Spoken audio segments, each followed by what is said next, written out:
अच्छा सुनो, सब्सक्राइब करते वक्त ना घंटी बजा देना, ताकि जब मैं ऑनलाइन आऊँ तो तुम्हारे फोन की भी घंटी बजे।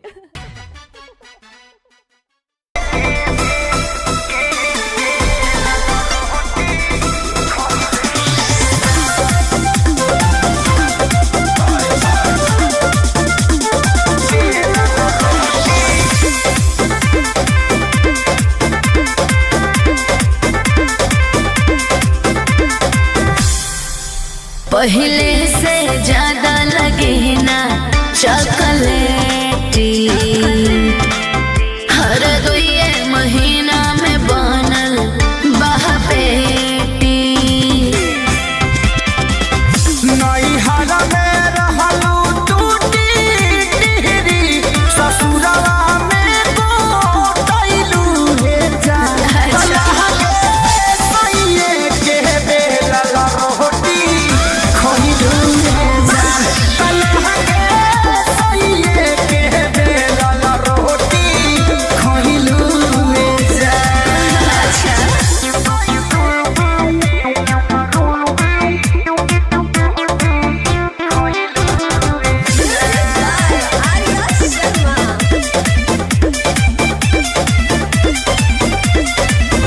कहवन विटामिन तोहार पियौनु हो पियैले बारे। सेवा सेवा दानी लागे जमकेनु हो पहिले बारे। उसे तोरा का मतलब बा? सुख पावे है कतना कही हो, हम दिन भर बैठल रही हो। का बुझला? शारदा कपूर जैसा हुन बोल कैसे हो गइलू रे जान। लागे सैये के बेलल रोटी खइलू रे जान।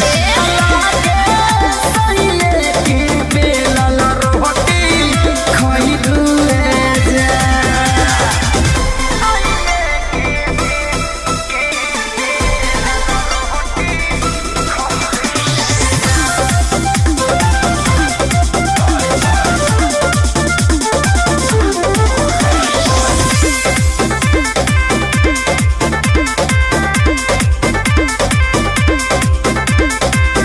गुलु गुलु गाल दुनु भइल बा हो पुहा जइसे। ना हो। बोलाए सहा